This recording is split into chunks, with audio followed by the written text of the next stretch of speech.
Buenas noches. Tomando en cuenta que continúan surgiendo dudas respecto a algunas consideraciones para el trazo de la red de drenaje sanitario, bueno, me he permitido preparar este pequeño instructivo, por así decirlo, eh, que contiene algunas consideraciones que ya se han mencionado en clase para el trazo de la red de alcantarillado sanitario. Recordando que al principio de cuando les entregué el proyecto, una de las consideraciones que les mencionaba para realizar el trazo de su red era la zonificación del proyecto. ¿Por qué la zonificación? Bueno, la zonificación nos va a ayudar a distribuir los diferentes colectores para determinar el flujo de la red, dividirla en zonas para ir aportando a lo que es el colector principal.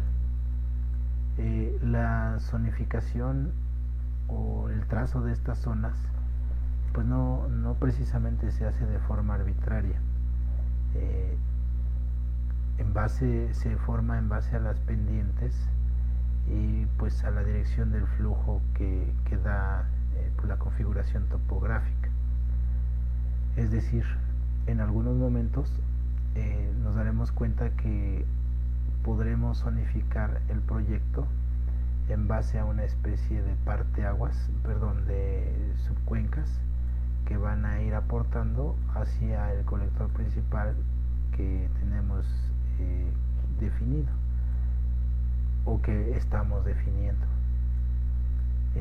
Como les mencioné también, uno de los puntos más importantes al comenzar el trazo del proyecto pues es ubicar la zona de disposición, es decir, hacia dónde vamos a llevar el agua de las aportaciones sanitarias.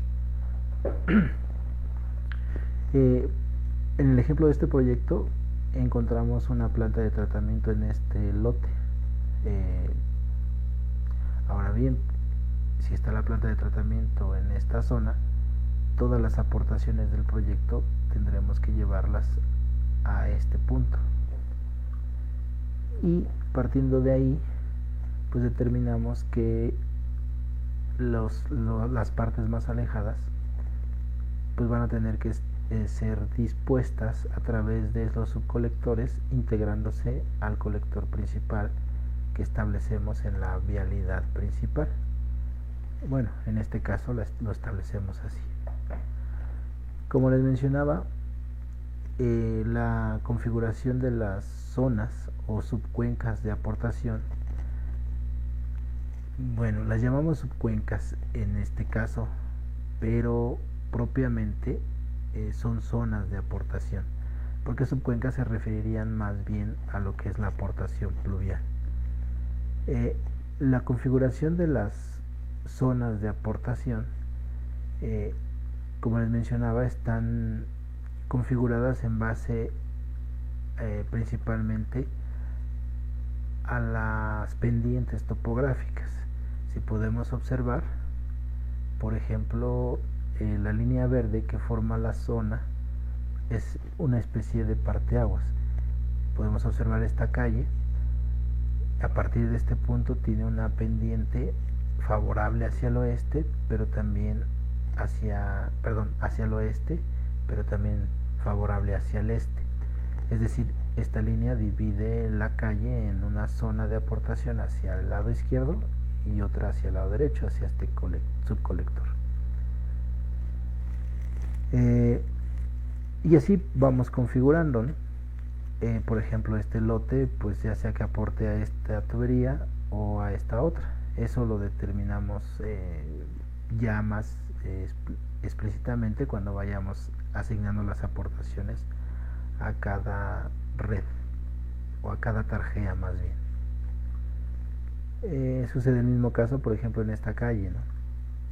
Esta es una parte alta de la calle Entonces este tramo aporta hacia la izquierda o hacia el oeste y este otro tramo hacia el este o hacia la derecha.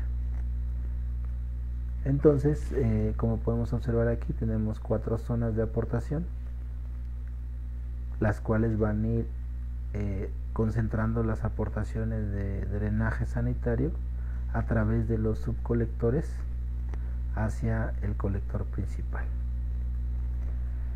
Y pues esta zonificación también nos ayuda en lo que es el cálculo, porque como vamos a ir identificando cada pozo por zona, pues la identificación en la tabla de cálculo va a ser más sencilla. Bueno, como podemos observar,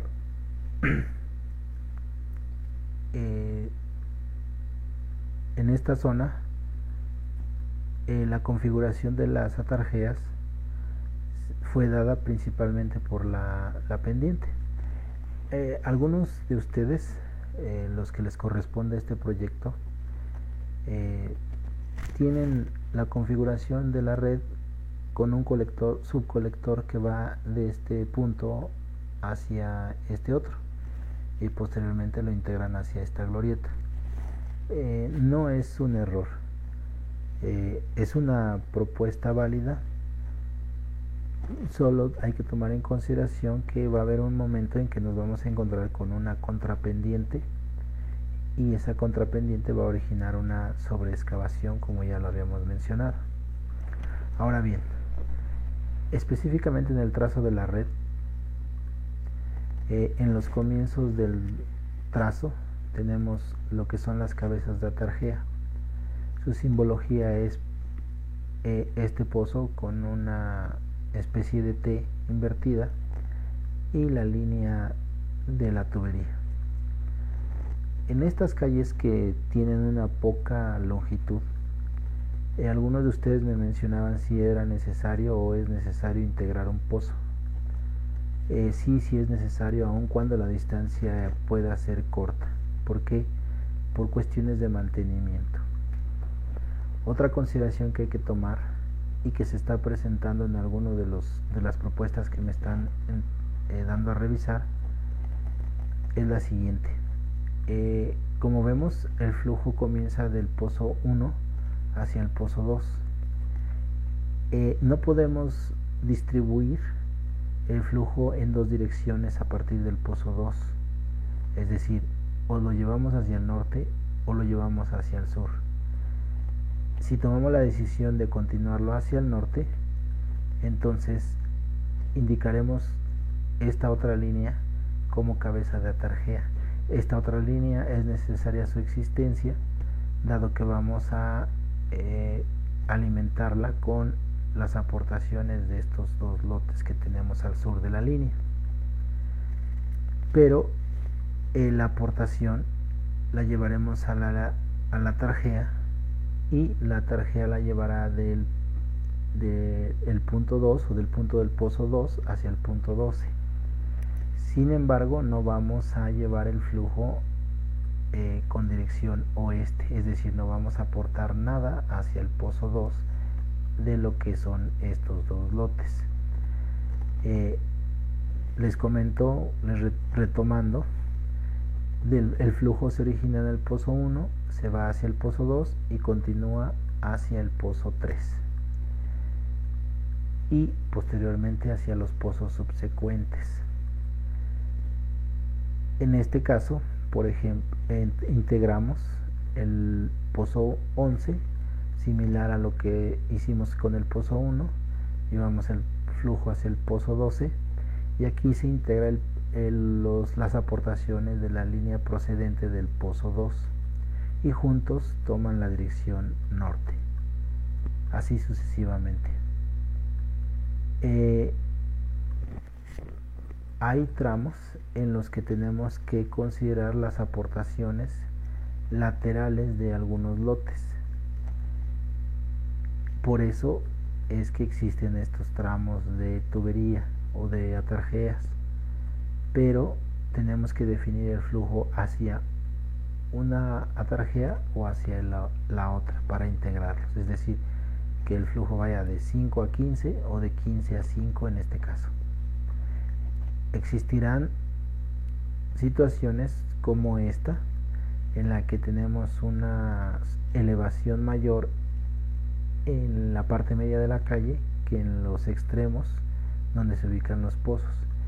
Tal el caso de este ejemplo en el que colocamos un pozo de visita o pozo que configura la cabeza de atarjea tanto para el tramo 33-34 como para el 33-24, es decir, a partir de este punto va a haber flujo y aportación hacia el pozo 24 o hacia el pozo 34, porque hacia ambos lados tenemos pendiente.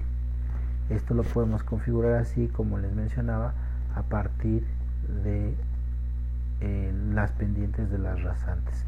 Esto se hace para concordar con esas pendientes de las rasantes o de piso terminado y tratar de evitar las contrapendientes y a su vez las sobreexcavaciones.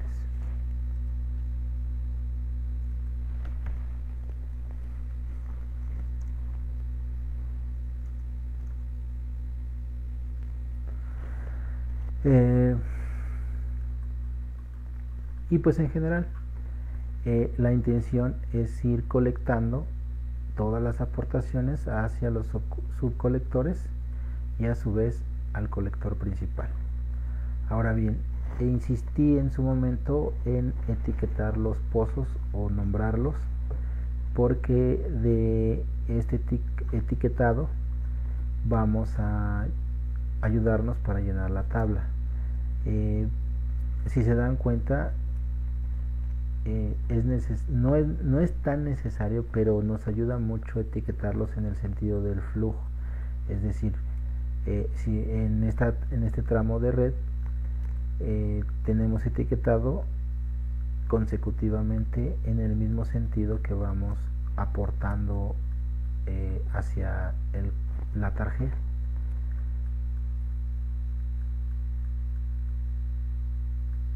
Por ejemplo, aquí donde encontramos la convergencia con la otra línea, en este ejemplo pues pasamos del pozo 6 a el pozo 7 en el otro extremo para llevar la aportación y dar la continuidad. Pero pues bien, podríamos haber puesto del 6 y en este caso el 7 y en el extremo superior el 8 y así sucesivamente. El orden de los números del etiquetado o el nombre de los pozos no es tan relevante, pero se hace en el orden para ayudarnos a identificar los tramos cuando realizamos el diseño de la tubería.